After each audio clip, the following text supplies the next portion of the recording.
Hey everyone, welcome back to Pretending with Dice. As always, I'm your host and game master, AJ. This episode is the first part of our brand new Shadowrun storyline, which we're calling A Giant's Thing. Joining me for this intro, you know him and you love him as Prance in our D&D stories, is Eden, who has GM'd this whole story arc for us. How's it going? Not too bad. Hello everyone, I'm here to be DM this week. And for the next couple of weeks. Indeed. I think we haven't finished editing it all together so far, but I think we're looking at about a 4-episode story arc, aren't we? It's Yeah, it's come together nicely, and for it to have all happened on one night, and for me to have taken my first swing at DMing and for it to have come together the way they did, I'm just really pleased with it, and hopefully other people will listen to it and tell us that they're pleased with it as well. Yeah, we had a ton of fun recording it. It was just me, you and Jason, but I think by the end it was the usual case of brains are starting to melt, but to get it all out in one night, it was just like, okay, here's a marathon thing, let's do the whole thing. It was a lot of fun. Absolutely, that moment, because it wasn't planned like this, ladies and gents. There was a moment where it was meant to be 2 sessions, and Jason had kind of caught me and taken me to the side before we'd even started playing and was like, I think we can do this in one, and then we can get more Dungeons and Dragons fit in. I wish it said that to me. Yeah, because right up until we were 3 hours in, and I was looking at the clock going like, well, we'd better start wrapping this up because we're going to we'll record the second half another time. Jason came out with, well, we'll do it all in one go, shall we?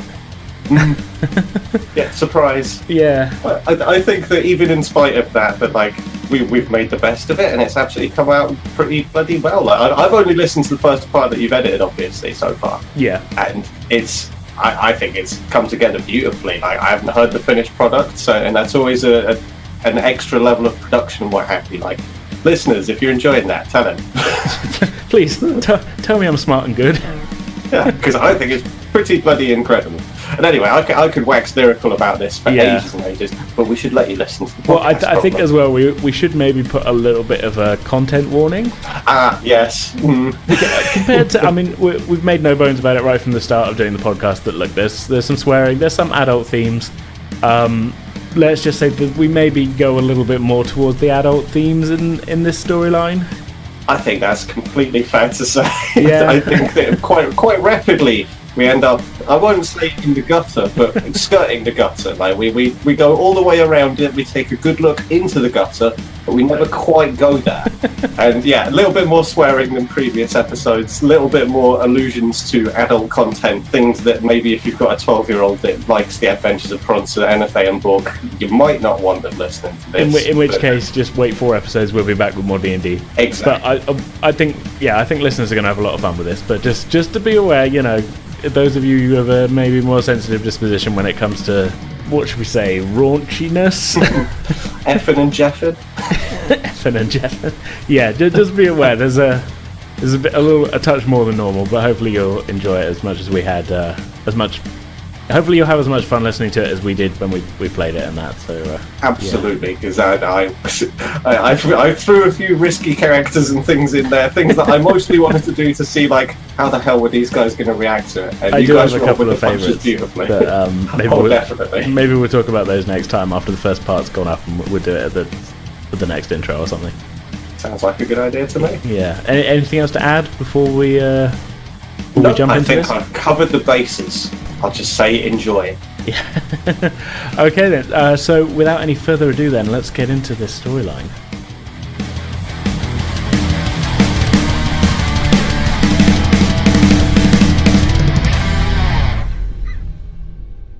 Okay, guys, right, are we ready to play some Shadowrun? We sure are. Yeah! Why are we going all American? I don't know, we're being upbeat. This is high energy. The Brady Bunch. Even in spite of the sweltering heat, we're just going to bring the high energy and the good times for people. I can't believe it's so hot at 7:30 in the evening. Oh, it's ridiculous. It is utterly ridiculous. Anyway, enough complaining about the heat. We're here to play Shadowrun 5th edition, and straight up front and centre, I know I'm going to say this again later on, but anybody that's really au fait with those rules, know that we're playing fast and loose.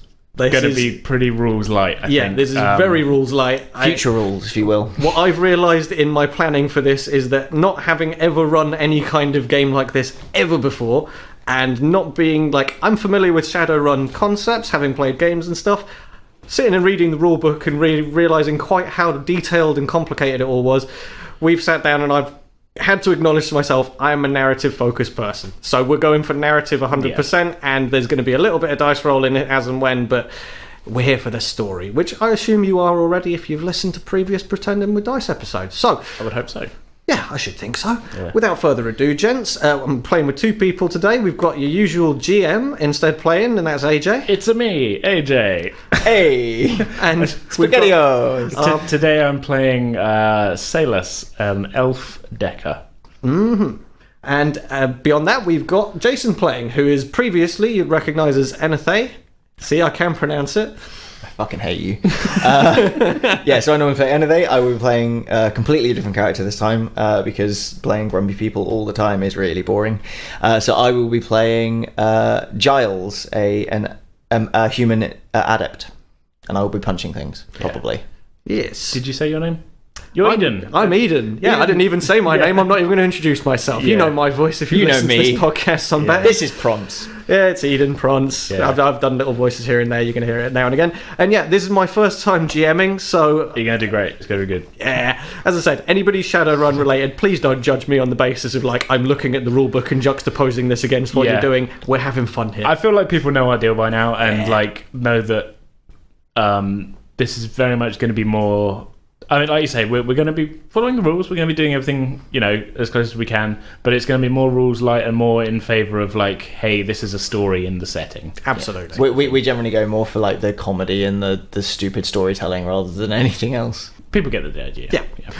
So, without further ado, gentlemen, shall we Shadowrun? Yes. I believe you just used it as a fucking verb. Yes, I'm that cringeworthy. We're doing the American upbeat thing. You right really, now. yes, I hate you. Yeah. I'm a classically trained actor, don't you know? Stop that. Hi. We need to start doing callbacks to things that happened before the show. Hey, that's a good reference. People will get that. Anyway, right, yes, let us do the running of the Let's shadows. Shadowrun. Okay then, gents.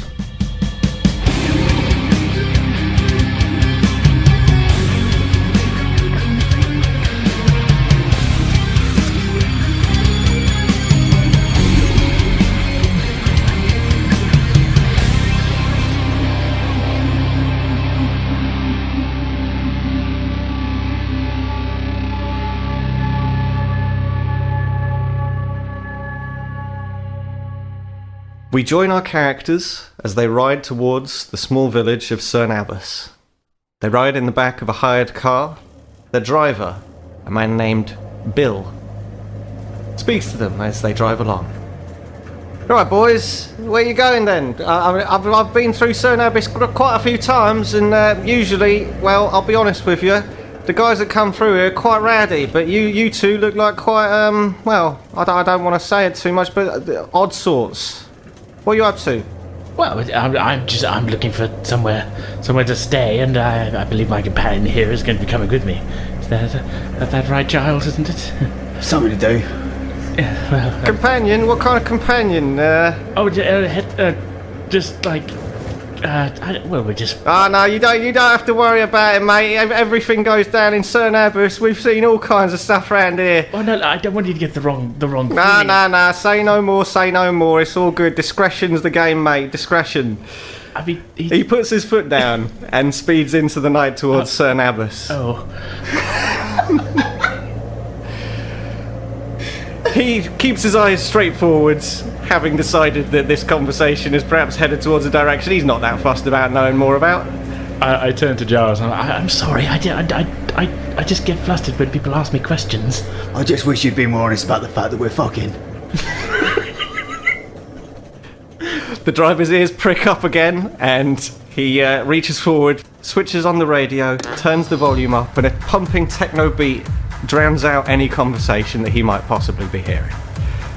As you drive towards the small glowing village, you can see on the hillside, illuminated, a large chalk figure. Huge wang. Massive stick in his hand. Any reaction? Well, that's certainly provocative, isn't it? Looks like you. Oh. I don't think I've ever carried a stick that big before. Regardless of the conversation, the driver continues. Pulling into the village, you see the remnants of a past boom time. Cerne Abbas is a town famous for that chalk figure on the hillside, an ancient relic that at one point had been suspected to have been magical in origin. But when the return of magic came, Cerne Abbas was revealed to be nothing but a mundane taunt towards Oliver Cromwell made in the 17th century, and all of the attention that came that way quickly evaporated. The town had boomed in terms of its sexual output, shall we say. Many people, salons, psychics, shamans had turned up, purporting to be able to reinstate one's vigor and what have you. Many of the shops have since closed because, well, the magic just wasn't there. And as you pass through the town, you can see closed buildings left, right and centre. Perhaps one in every third building has something going on, but the rest are all clearly closed down knocking shops, porn outlets and dildo factories. The smokestacks on the dildo factories no longer pumping out the steam. Quitting time at the dildo factory. Moving along the high street, you see your destination, the Giant's Inn. You've been hired by a man named Tommy. What little you know about this job is that he's trying to save a woman from a life of debt and servitude. The details are sparse, but she is being forced towards working in the town's major club, the Giant's Inn, which is run by a man named Jimmy Oskins. These are all the details you've got as you approach the bar. You know you're going to be paid well for it, so make your entrance. Okay. I want to, well, first pay for it. Before the, well, if you want to speak to the taxi driver. Okay.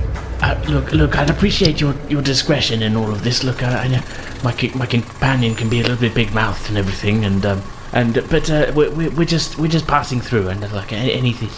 Look, this is very awkward. You're kind of letting me ramble a little bit, but Hey, mate. Honestly, I told you, discretion's the name of the game. I don't care. You put it where you like it. I don't give a damn. well, look. How much do we owe you? That'll be 200 million. 200. I hand over 200 of my 600 new yen. Well, it's been a long drive. I see that look on your face. Don't judge me for making an honest living. It's fine. Look, okay. So I just have to cut back on some of the essentials. Yeah, well, you'll have a good time here even without money, you two. And with that, he closes the door, drives off. Okay. So, you outside the Giant's Inn, it's a traditional looking pub. The Giant's Inn has been in Cerne Abbas for a couple of hundred years. In fact, it's one of the oldest buildings in the village. And that sense of history is dripping off of the place, although it has seen better times, that's for sure. And very clearly, it's not a very popular location, as there doesn't appear to be much footfall or any people particularly coming in or out. Well, this all looks rather quaint, doesn't it? So I've seen worse places. Yes, let's go inside. Sure. As you enter the bar, as I said, it's quite a typical country pub. There's a simple bar front, it's got all the pumps and what have you. There's a nice bar back, and there's all the spirits and what have you. Behind the bar sits Tommy. He's a big troll of a man. He's looking quite down. He's clearly looking around the bar forlornly at the lack of customers. There's one man in the bar. He's leaning forwards over a pint of bitter. He's got his head down and his eyes transfixed on the booze. As you walk in, Tommy looks up towards you. Spark of recognition in his eyes because he's seen details about who you are and he knows who he's hiring. Ah, boys, come back here. Get back over here. Get away from the door, quick. Oh, well, okay. I'll, Don't have to tell me twice. Yes. Moving into the room, how do you want to join him? He's sat behind the bar, so you're going to take a seat. Yeah. Is he showing any signs of coming out from behind the bar? He's propped up at the bar. He's very, very clearly the landlord, and he's got there's almost a groove built into the surface that he's leaning on because that's his spot. He's always okay. I guess I just pull up a bar stool.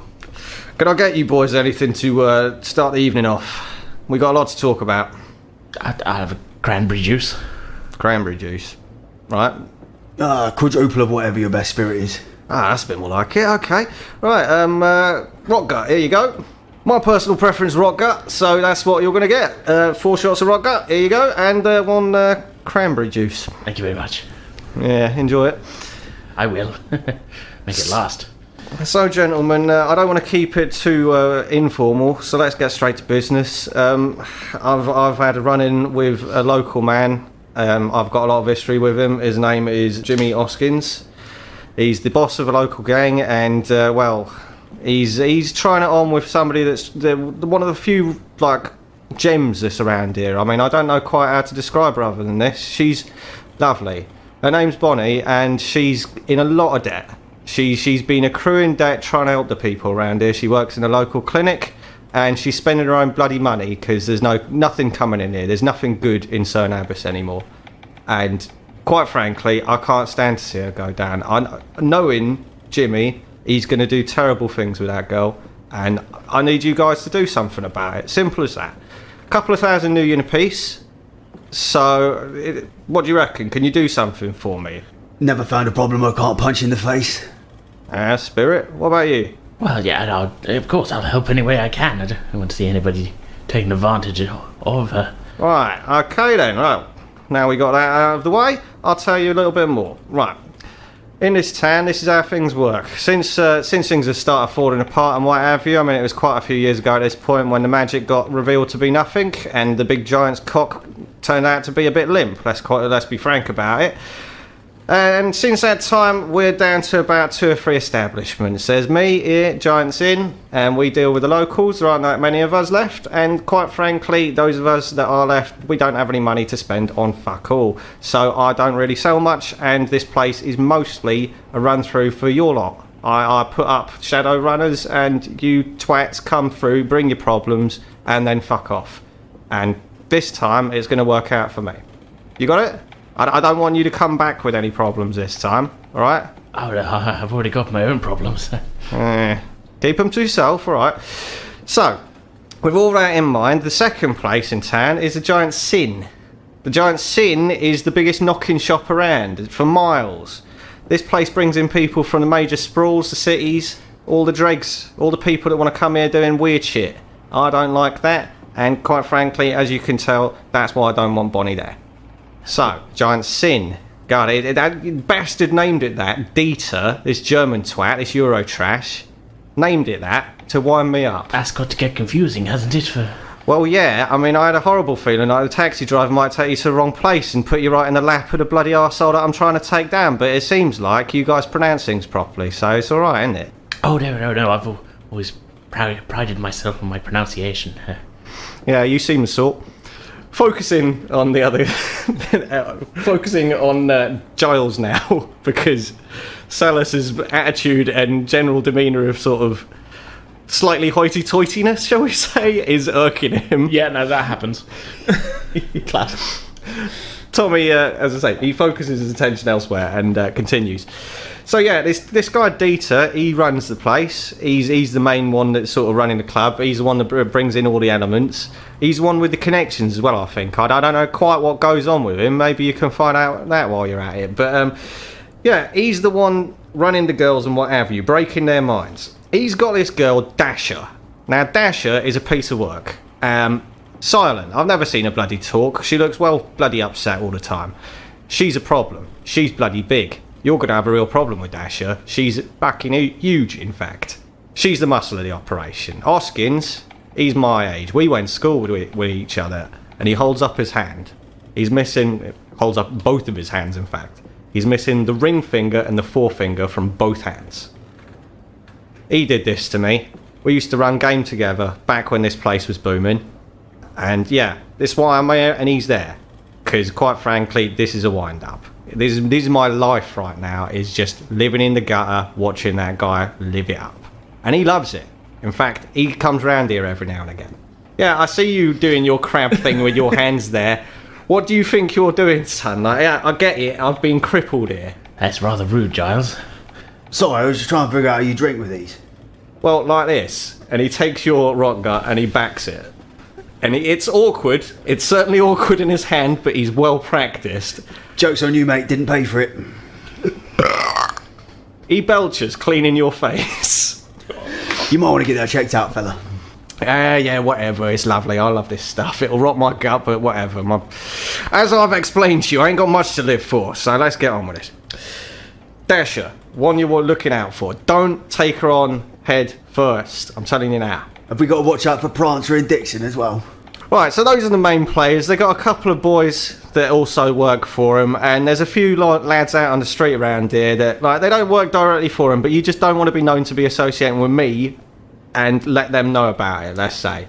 So keep your head down when you get out of it. That's why I wanted you away from that bloody door, because if they see you walking in and out, they're going to know that you're working for me, and that's the end of it. We're rumbled. Well, I'm all about being discreet. In fact, the more time I can spend off of the street, the better, really. Oh, well. Yeah, you don't look like the sort that's going to do well at night around here. Might get dragged into a dark alleyway or something. Well, that doesn't sound preferable, really. So long as you give me somewhere I can plug my gear in, I'll be out of your hair. Okay then, chaps. Well, if there's anything else you want to know, I mean, I can point you towards the club, let you know where you're meant to be going. Ideally, what I want you to do is get into their computer system somehow, because that's where this Dieter guy, he keeps all the details of the debt in there, and he's bought... as I said, Bonnie's got this debt from buying all this medical gear. She's got it on the black market. The debt's been transferred to Dieter. So it's as simple as that. You get the money out of Dieter's hands, or whatever way you can. Threaten him, I don't give a fuck. Just get it done. I know all about black market debts. Let's see what we can do. You got pictures of these people so we know who to avoid, or who to punch? Well, I don't, unfortunately, but I'll be frank with you, these guys are going to stand out like bloody sore thumbs. As I said, Dasher, she's the easiest one. You're going to see her fucking mile away. She's like 2 foot taller than everybody else around here. Huge hulk of a woman, and she's got this big old scar across her throat. Probably the reason why I've never heard her talk. Now that I think about it, I didn't put that together before, but yeah. So keep an eye out for her. Dieter, as I said, Euro trash. Real piece of shit German, that guy. Always wearing a white suit. I don't know how the fuck he keeps it clean, dirty as he is. But there you go, white suit. You see a guy wearing that. There's nobody around here wears anything like that dirty as this place is. And Jimmy, he looks a lot like me. Big old troll guy as well. I mean, we're not as big as Dasher, him and I, and he's aging a bit. But you see a guy looking a bit like me. Got all his fingers, bit mean looking. Oh, missing an eye, thanks to me. That's him. Henchman, what do you reckon? Yeah, they're going to be hanging about the club. You're going to see them. I reckon you're going to be able to figure this out for yourself, guys. Like, yeah, that all sounds straightforward. I think avoid all of these characters, don't you think? Or punch them. One way or the other. But as I say, I don't give a fuck how you do it. Just don't let them know it was me, and make sure that Bonnie gets out of this all right. Don't say this is for Tommy. Okay, got it. Hear me out. What if I punch you in the face before we leave so it looks like we've pissed you off? Well, any association, it would be a bad idea. I'll be quite frank with you. I mean, that's just going to beg more questions, isn't it? What are you doing in town coming and punching me in the face? Someone paid me to. I don't like the way this conversation's going. You seem a bit edgy. You seem a bit adverse to being punched in the face. Funny that. At this moment, the old man that was staring at his pint sort of grunts to himself like... You right there, fella? Aye. Can I help? Nope. You gonna shut the fuck up then? Aye. Good. Eyes straight back down on the pint. He takes a sip, looks up towards Tommy afterwards, and raises an eyebrow. Tommy looks back at the barfly, whose name is Barry, and says to him, "Oh, don't worry about them. They're just gonna go and save Bonnie. You know Bonnie, that girl that comes in, looks after you every now and again." Aye. Yeah. Gee, they're gonna go and sort her out. Oh yes. Aye. We'll be helping. I think. Yeah, don't mind this old guy. He's an alcoholic. Bonnie comes in, sorts him out every now and again. So, gentlemen, let's move this on a little bit, shall we? Yes. You got a room upstairs if you need it. I'm going to give you 48 hours because this can't go on and on. I need to put a little bit of time pressure on you. So, 48 hours. You can go upstairs, have a rest tonight, get going if you want, or you can get straight out of the door. As I say, I'll point you in the direction of the club. It's pretty well lit at night. You're going to find your way pretty easy, quite frankly. Well, I wouldn't mind unpacking my stuff before Okie doke, little Lord Fauntleroy wants to get his luggage undone, right? What about you, lad? Do you want a good job done or not? Let him do his work. Alright, fine. I'm just not used to his type around here. I'm more of a city boy myself. Yes. Alright then, boys. Well, let's get you up to your room then. With that, he comes out from behind the bar and leads you towards the door that's in the room.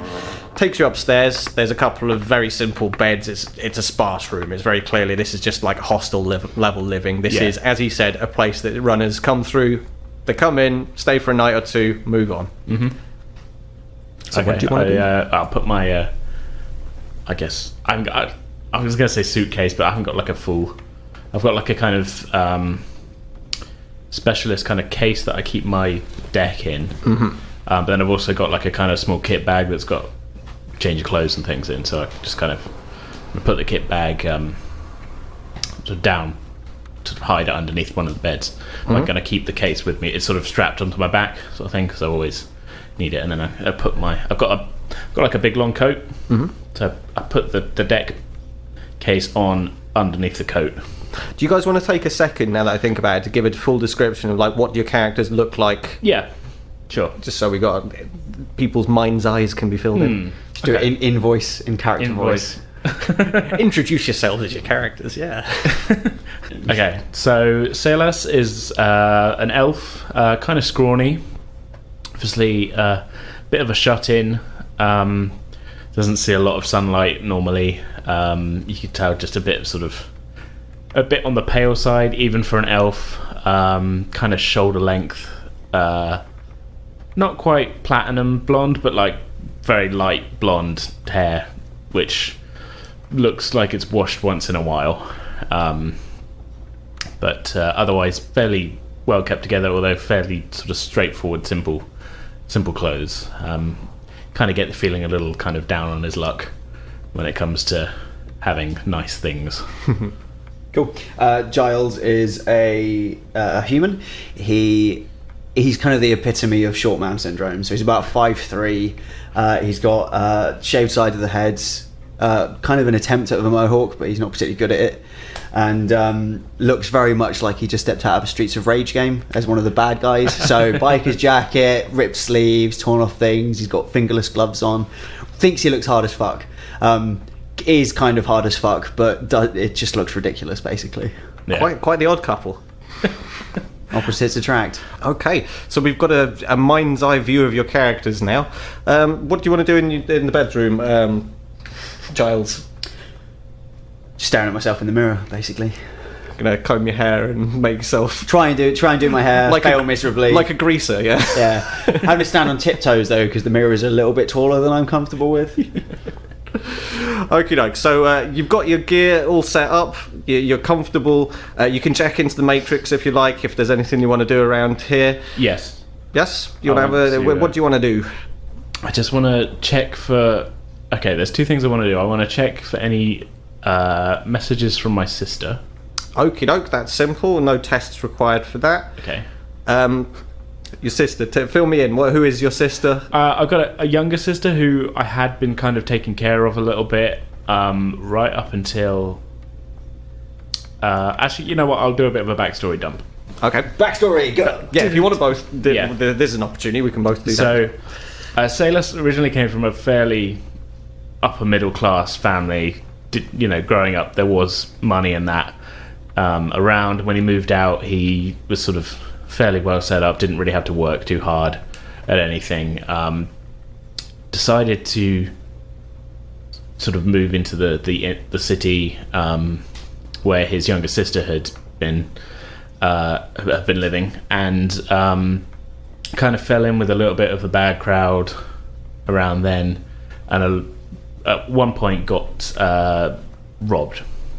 All of his high-end stuff was taken, and being a little bit kind of naive about money, having not really had to sort of worry about it too much up to this point, took a bit of a dodgy loan from two orcs called the Mackenzie brothers to buy himself a new deck, and didn't read the fine print on the loan, so has been reduced to skipping town and taking jobs where he can get them. including this one, really, to try and one stay just ahead of the Mackenzie brothers and just to kind of stay going a little bit, Okay. sort of thing. Well, there's no message from your sister waiting right now. Okay. So what else would you like to do? If Well, the other anything thing else? I was going to just do a sort of surreptitious search to see if the Mackenzie brothers have been spotted anywhere. Like, not necessarily in, like, local, just to see if I can get a general kind of sort of feeling about kind of where they've been active recently. Okay, so Sort of thing to see, like, are they currently being, like, known to be off doing something somewhere else that is not got any possibility of running into me at all. Right. Okay. So you check the matrix, local area from where you came from, local businesses, places you know that the Mackenzie brothers were involved with at some point in time. Yeah. And were likely to have been coming through on a regular basis. You check bulletin boards, people having conversations about events in the local area, and there's hints that the boys are doing their usual operation. There's talk of coercion and people having to pay for protection, that Right. kind of deal. But no specific mention of names such as the way of this thing. Okay. Right. Essentially I was just trying to get a sort of testing the waters as, like, does it feel like they're not on their usual game and they are maybe hunting down a particular elf who might have skipped town on his debt? No, they're very much doing their thing in the local area, keeping their business going. Okay. Keeping attention on their interests, as it Right. were. Okay, that's good. Yeah, that was essentially what I wanted to check. I feel like that's something he Selas is checking at a fairly regular interval because It makes sense. Trying to stay one step ahead of having his knees broke. That's it. Don't want that taxi that you drove into have been tracked or anything. No, like and that's partly why I asked the guy to be discreet, not only due to the why don't you tell him we're fucking kind of comment, but also down to, like, okay, just I don't know why you're not. I don't know why you're ashamed. yeah, It's okay. passionate and true love. Okay, so you've checked the matrix, you jacked back out, you're left in the bedroom. It's about 10 o'clock at night right now, so any nightlife that is going to be happening in Cerne Abbas is in full swing right now. What few businesses are still in operation. What do you guys want to do? Well, I feel like we should probably check out this this giant sin, if that's where the hub of all of this is, and at the very least get a sense of what the place looks like. Makes sense.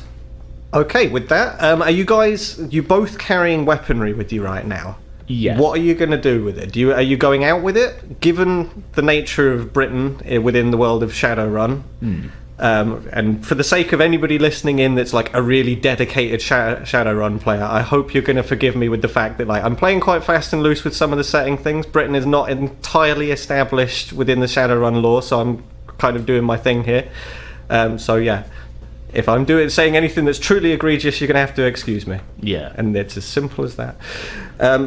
So, with that in mind, what was I going to say? What are we doing with our weapons? What are you doing with your weapons? Yes, in Britain, you're not really supposed to be having firearms at all unless you're licensed. Licenses are very hard to get hold of. Both of your characters, I think, do have licenses, Shotgun possession, yeah. but it's still, like, no open carry. If you're caught with this, like, it's meant to be for hunting and for, like, target practice. It's the same as it kind of is right now in this country. You're Yeah. really not supposed to be walking about with them. So what do you want to do? My character's mostly melee anyway, so I've got a couple of knives and stuff tucked away. But I'm more than happy. Most of the time, I just punch things in the face, so it's not Okay. really an issue.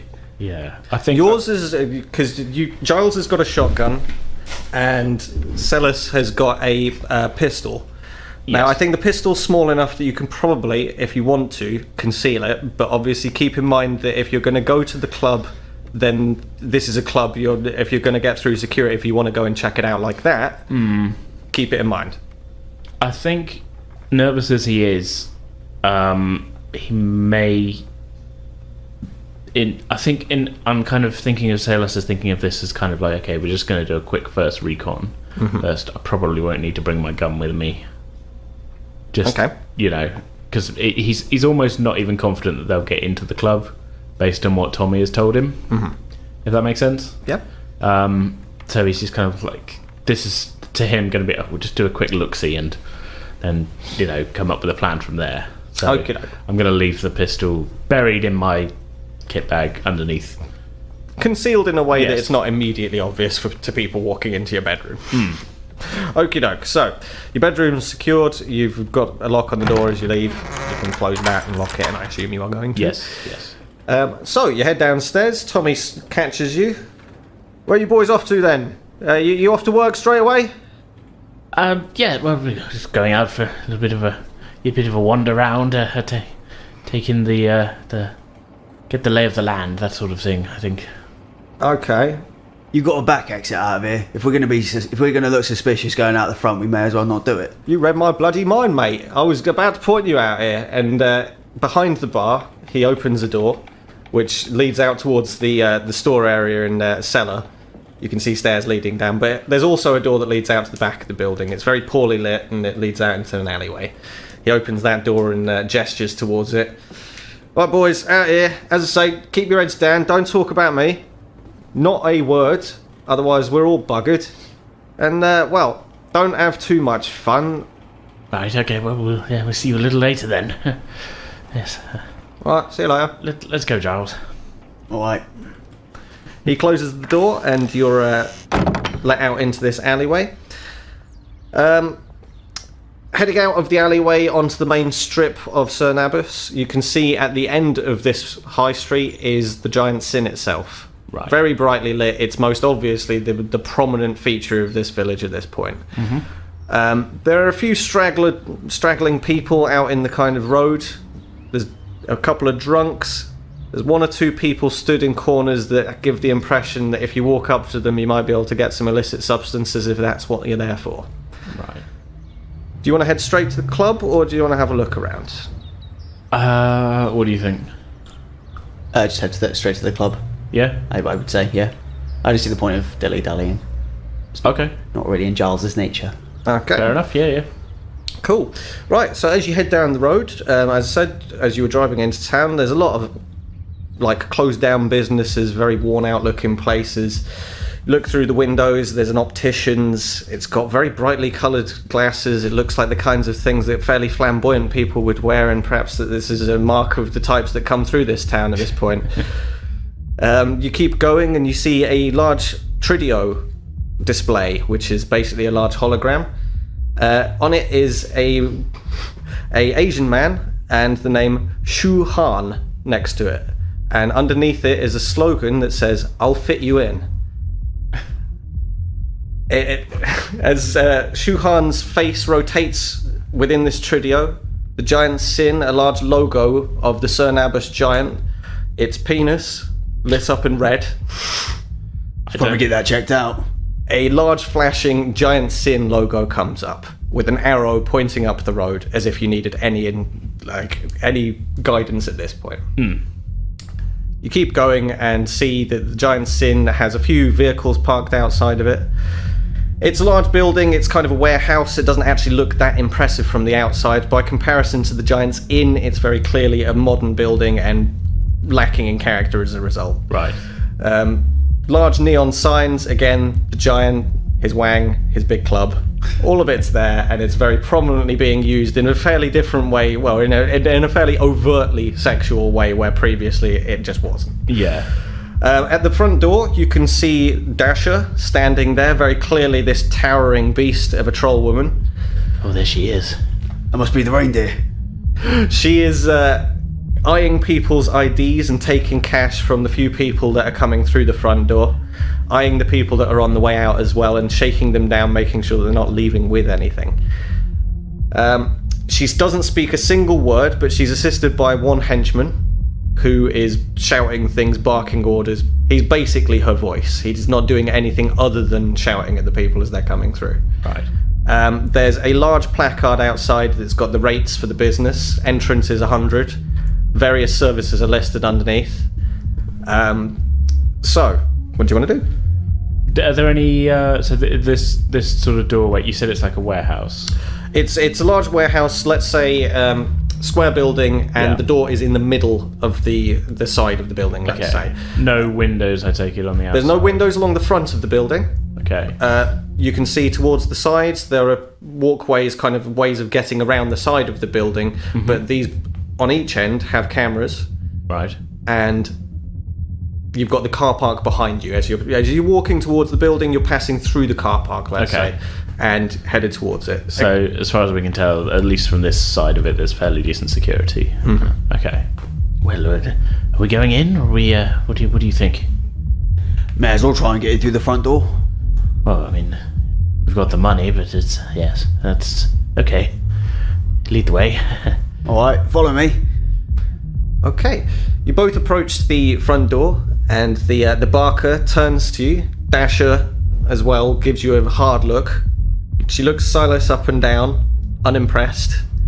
Sort of snorts out of her nose as if you're barely beneath her attention. Like you're not the type that she has to worry about. So she snorts, and the man looks at you and says, 100. Oh, well, 100. Oh, okay. I count out 100 yen and... he snatches the 100 out of your hand and pockets it and nods towards the door. He turns towards Giles. Dasher also turning towards Giles. She raises an eyebrow and doesn't snort this time. Gives a look of scrutiny as if to say, got something to think about with this one. The barker, recognizing that there's a change in tone in the air, looks up towards her and pulls a confused look. She ain't pulled a look like that for a very long time. Who the bloody hell are you? Name's Giles. Just came over because I couldn't help but notice how beautiful you both are. Dasher tries to hide a smile, desperately. The corner of her mouth curls up ever so slightly, and you think there's a hint of a blush, but she's turned her face down and shoved her shoulder into the barker in a way that's kind of encouraging him to get on with his job. And he looks towards her as like, oh, what the bloody hell's going on? Oh, I guess it's 100 then. Cheers, darling, here you are. She turns even further away from you, hearing you say darling, and looks down and sort of... you see her shoulders move up and down a little bit, and the barker goes, get in there, like, I don't know what you're doing to her, but sod off. Don't know what I'll be doing later either. See you later, darling. Dasher, hearing that, runs into the club. You're both welcome to enter the club. Oh, well, that was a little different. Easy, always is.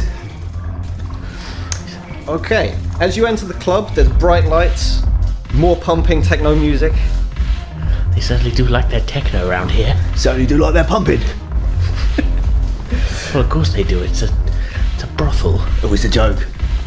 Oh, I couldn't tell from the tone of your... I'm not good with... It's alright, buddy, don't worry. Okay. Just pat him on the forehead, like, quite affectionately, ruffle his hair a little bit. There's no need to be patronising. I'm not being patronising, you're just so cute and you're confused. I let it go. Okay. So thoroughly enjoying this character. Passing through the... there's a coat check. Do you want to check your coats? I do not. No? No checking I got my coats? deck on underneath my coat. Okay. So you keep going into the club, and as I say, it's fairly well lit on the main strip, but it's a long hallway, basically. A long, wide hallway is what you walk into. Right. And on each side are alcoves. These alcoves have curtains hanging from them that can very clearly be drawn across to provide some measure of privacy. Okay. The music's loud enough that as much as you can hear hints of various things occurring in this club, you're not quite capable of making out anything specific. The music itself is mixing with all of these sounds, and it's making quite a heady environment. Right. There are exotic smells all over the place. There's booze on every table nearby. There's a bar with a very, very well-stocked service behind it, with everything you could possibly imagine, with various tiers of high-quality alcohols. This place clearly serves a diverse clientele from the very bottom right the way up to the top. Okay. To the bar, I think. We get a good view of this whole place. Sounds like a good idea. Okay. Heading through the fairly sparsely populated club. There's not too many people in here, but you can see various scantily clad individuals who perhaps are there to offer their services, eyeing you as you pass. There's one gentleman in particular, an Asian man that looks very familiar, who is looking at both of you with a very strong gaze. Oh, look, it's that shoe guy. Show hand. He said he'd fit us in. I see you've seen my video. Yeah, it was. Oh, yes, sir. Shu wanders over to you, having eavesdropped on you as you pass by on the way to the bar, and just before you are about to get to the bar itself, he steps in front. So, gentlemen, yeah, you know Shu. Oh, yeah, we saw your Tridio in the window over there. That was right, wasn't it? You know, you're giving me the horn. The Shu horn. That's a rather good line. Does it work often? Yeah? Well, is it working now? That's all I care about. Well, I don't know. I'm not quite sure what I'm in the mood for this evening. Oh, I do a lot of things. I can fit you in, you know what I mean? And your video said so, yes. Tridio said so. Oh, yes. I'm very cheap. Well, how about this? Maybe we'll get a drink or two, and then we'll see what happens later, and we'll come and find you. Don't be so. Don't be slow to act. I'm very popular around here. I kind of look around. Does he look particularly like he was dealing with too many people? Not really, no. Okay. Well, clearly, yes. Well, as I say, we'll hopefully you'll be free later. He turns to Giles and sees that he's very clearly trying to avoid the conversation. What about you, boy? We'll let you know if we can fit you in. You get it. And with that, he steps back with a smile on his face, and he's got a look about him that's like, maybe I'm going to get paid tonight. So, you continue on towards the bar. I like this world. This world is fun. You get to the bar, and behind it is a orc. He looks up at you with a slight grimace on his face. He doesn't look like he wants to be there very much. Oh, hello. Right, boys. What can I get for you?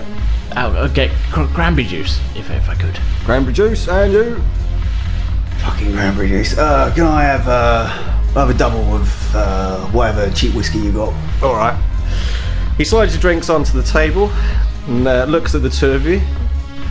Pulls a slightly confused expression, says, you don't look like the usual types, or at least not the types that are together. You don't particularly look like you want to be here either, buddy. Yeah, well, that's neither here nor there. I'm not here to talk about me. What kind of stuff are you into? Well, I like classical music and... Mate, sex. Sex, what are you into? Oh, well, that's a rather personal question. Yeah, and you're in the knocking shop, so it feels like a pretty convenient one right now. Oh, well, yes, I suppose when you put it that way, I mean, well... What do you recommend? Shu's a popular one, but I see you were talking to him already. He told us how popular he was. Yeah. Aside from that, we got there's a guy called Asher. He's a dancer and he moves quite well. There's Kareen. She's an elf. Bit sad, that one. Bit. I don't know. Some people like that.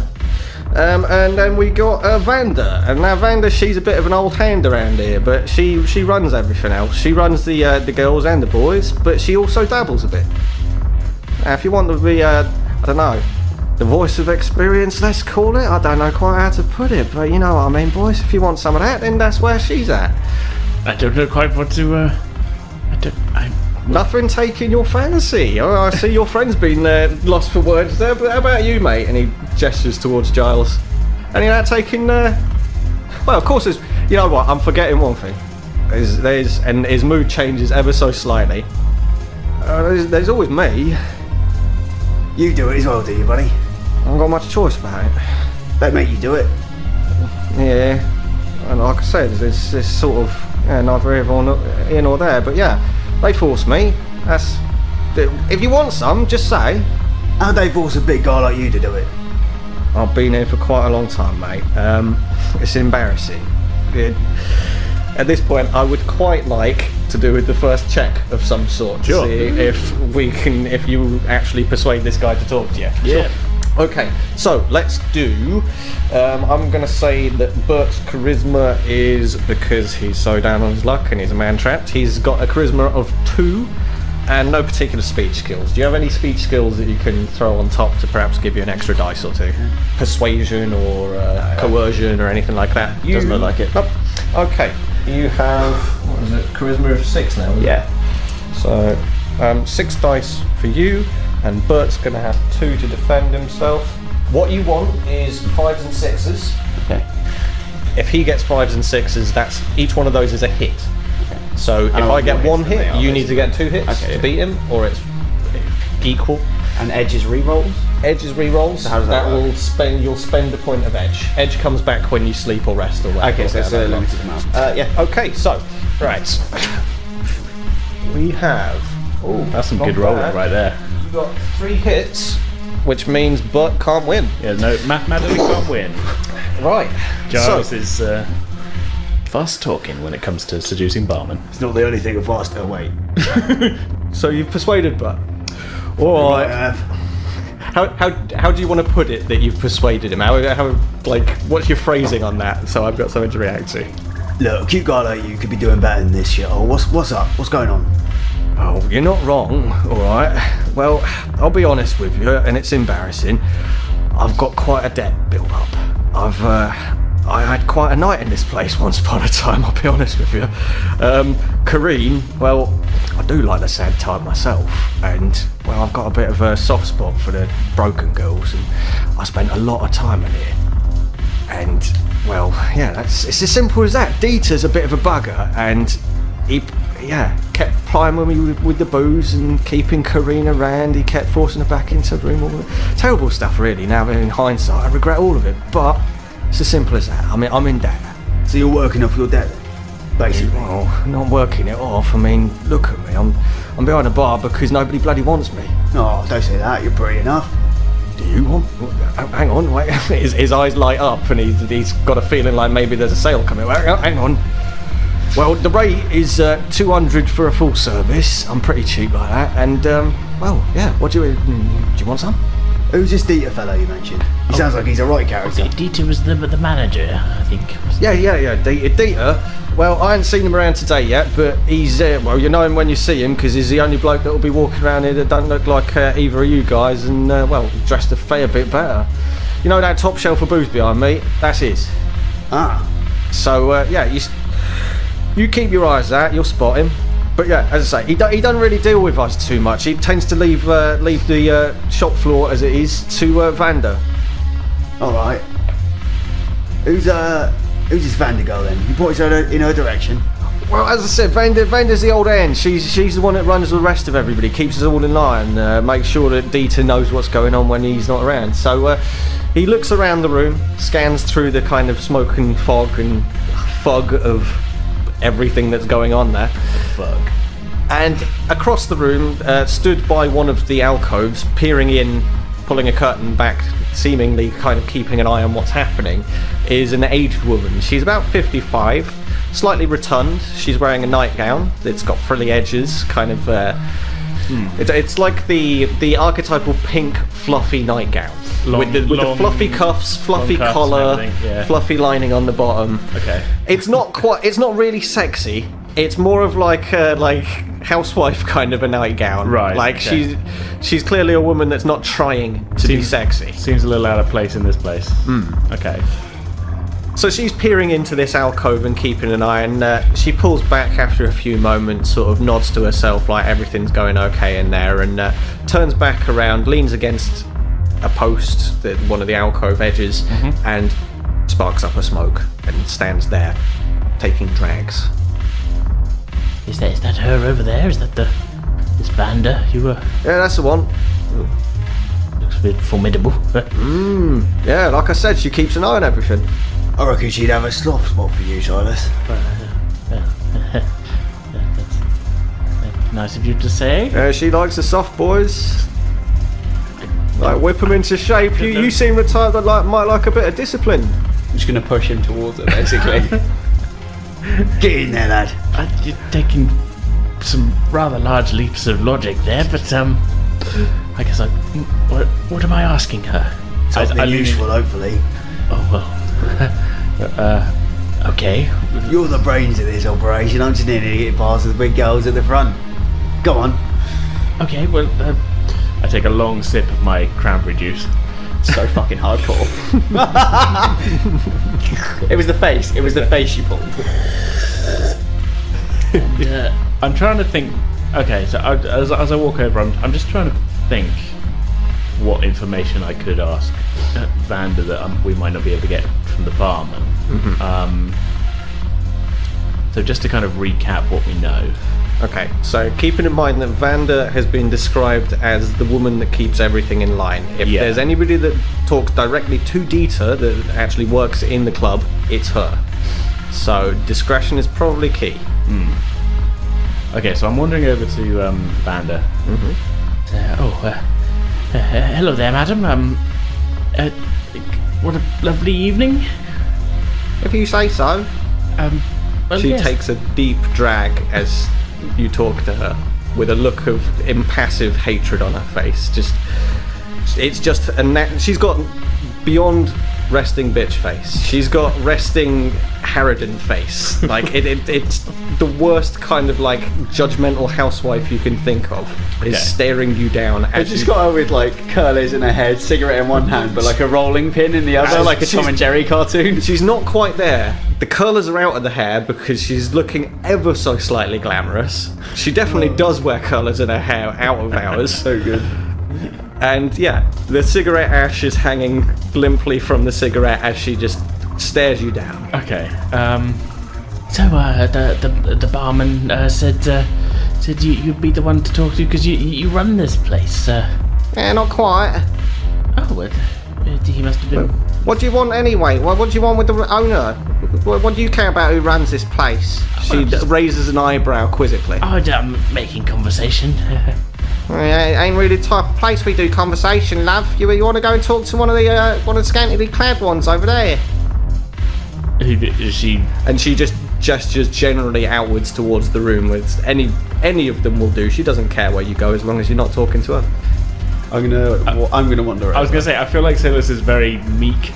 I'm gonna wander this sort over. of thing, and he's very easily steered away from stuff like this. Oh yeah, she can see the look in his eye of, oh god, this woman. Selas is very out of his element here, should we say? So as I walk past Sailors, I'm just gonna pat him on the back as if to say like, don't move, just stay where you are, and then basically go side by side with Vanda, and go. Sorry, love. He's not great at this. He's quite fond of you. You're very much his type, and he's struggling to ask the question he actually wants to ask. So maybe you could help him out a bit. Vanda, having kind of winced at your approach, getting so close to her and standing right next to her, takes a step sideways away from you, looks over to you. Who the bloody hell are you then? What the hell was this all about, you two? I don't know this guy from Adam. What are you saying he bloody likes me? And she gets a little flustered in a way that's kind of like, can she quite believe you? No, she doesn't right now, but part of her wants to. Look, he's as you can see, not great at this social stuff. He's nerdy type indoors all the time. I'm just trying to make sure he gets a bit more comfortable, sees what life's really about. And he's always had a thing. He's got something of a mother complex, And well, you're more of his type than any of the other girls in here, or guys. I never did have any kids, but I've always felt like a mother around here. And she looks over and catches a glance at Shu, and Shu's eyes shoot immediately away from her. And she smiles. Realizing the line that Giles is going down, he's doing his best attempt to sort of put a bit of a grin on his face as if to say, okay. That's, Turning her attention back to the fact that you're putting on your best impression of being interested. Yeah. Vanda kind of warms ever so slightly. Alright, well, what are you interested in? Well, when I was young, my mother always used to read me bedtime stories. Oh, kind of stories. Well, sort of old stories of what the world used to be like back in, the heroes and wizards and other elves and halflings and That's how the world used to be. Oh, that's what she told me. I don't know about that. I've seen a lot of the old, they call them videos. I saw... They're called Tridio. No, these older ones. And then she kind of like takes a second to realise that she's giving away something about her age here, that she's had any interaction with this stuff. Oh, well, they're not like Tridios, they're only like, they're like flat, they're just on the screen. I saw like this one where there was this song, now the world don't move to the beat of just one drum. What might be good for you will not be good for some. It was brilliant. Like that's old culture. It was all about this rich family, and they adopted these kids. Like it didn't have any elves or nothing in it. Like there was a time where there was none of that. You like classical music, don't you? Doesn't this fall into that? I mean, I'd have to hear the melody and maybe read some sheet music, but I might do. I'll see if I can find it. I mean, I'll put it in storage. It was something that my grandparents gave to me, like a hand-me-down. Like they wanted to keep a little bit of past alive. And, well, I like watching that kind of stuff. Oh, why don't you tell me all about it? Alright then. Well, it'll be, if you just want to talk, I suppose I can cut a deal. Well, it'll normally be about 100. Well, I'll call it 50 just for talking. Alright, that sounds rather reasonable. I'll come with this. It's my treat. You're doing good. You're both doing great work. I'll leave you guys be. I'm going to go chat to the barkeeper again. Oh, well, that's very nice of you, Giles. Thank you. She nods over towards an alcove that's nearby with its curtains pulled back.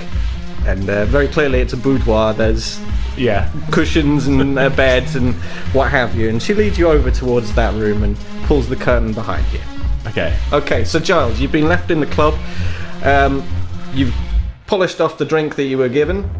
And you can see that the people are still milling around. There's still 4 people, including Bert, left in the room. Shu's eyeing you still. Now that Vander's gone out of sight, he's back to sort of like scanning the room, and you're the only person in it, so he's locked eyes on you. Not looking you in the eye, but he's kind of definitely, hey, if you look in my direction, I'm with you. In the other corner of the room is a pole. Along to the beat of the music, a slender human man is dancing on the pole. In the other corner of the room is another pole.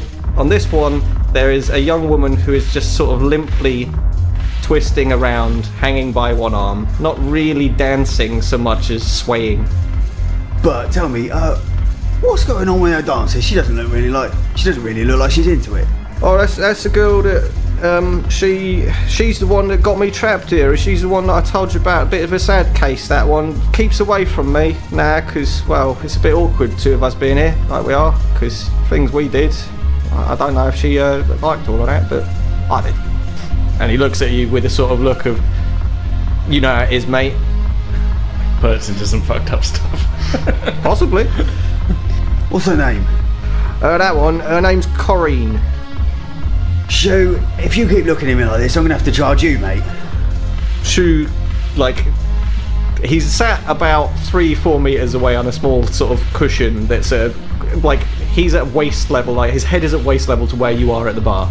And he kind of looks around frantically for a second, like, damn, it's all going wrong. I thought I was going to make some money. You can see a little bit of sweat on his brow, and he just looks away and waves a hand at you like, okay. So I see your friend made a friend with Vander there. I can't quite believe that's what he's into. But anybody taking your interest, or you just want another drink? What do you want, mate? I'll have another drink, mate. So, same again. Alright. How much are these drinks? You're running a tab. I told you, I accrued a debt. Yeah, so how much And he are these looks drinks? down and... Did you not read the sign on the way in? I don't do a huge amount of reading. It was 100 to enter. Yeah. And you didn't keep going after that, no? I was a little distracted by the girl in the door. Hey? Girl? Yeah, What girl? the tall one. Dasher? Oh, stunning. You fucking kidding me, mate? Dasher? She's fucking horrible. Maybe to you, mate. You got to be more open-minded than that. Well, now that I think about it, she came running through here a second ago. Look on her face. I don't know what was going on. She looked like she was in a panic. Full-blown ran through the old club. Everybody was up in staring at her because she came through so fast. I've never seen that girl moving like that. Giles just smirks. Just a shit-eating grin. What did you say to her to make her do that then? Nothing I don't normally say. Oh, way with the words, eh? Well, I try to. All right then, mate. Well, I mean, Dash is not on the menu, but I don't know if we've got anything that will suit your taste if that's what you're into. You know, you still haven't answered my question about drinks. Drinks? Oh, well, as I said, on the signage outside, if you paid attention, these drinks all run at 50 a piece, and well, you've had, 2 quads, so we're looking... I had a double, mate. What the fuck are you talking about? I'm quite certain you ordered quads. I'm quite certain you're going to get your head smashed in if you keep fucking lying to me. But having noticed the fact that you're quite built, takes a step back for a second. We're not going to have a problem here, are we, mate? As long as you don't fucking make one. Alright. Let's see, Dasher comes in here running all bashful and you think you're going to try and rip me off. Alright, well, let me just, I'll take a couple of those off, don't worry, alright, I get it, you don't know the prices, I'll take some off. Let's just call it around 50 for now, for what you've had already. We'll go with that. And let's just say, you slow it down from here on out. I'm just going to... I don't like the way this is going. I'm going to close that tab and just pay you for that, and we'll leave it at that, I think. Yeah. You seem like a nice guy, it'd be a real shame to ruin this. You know what? It makes a change when somebody talks to me like that. Normally these things escalate out of the blue and I end up with the black eye and Dasher in here bashing the guy's head against this desk, and I'm quite sick of getting the bloodstains out. So, yeah, takes the 50, assuming you've held it out to him. Yeah. He puts the... he takes your credit chip, puts it into the till, and quite quickly goes to... alright mate, well, you enjoy your drink, I'm going to go back to work. So with that, Bert turns around... he busies himself in a way that's very clearly a barman not really doing much but doesn't want to talk to you anymore, so he's polishing a glass in a fairly perfunctory way. Cool. Okay, so back in the boudoir with Vanda.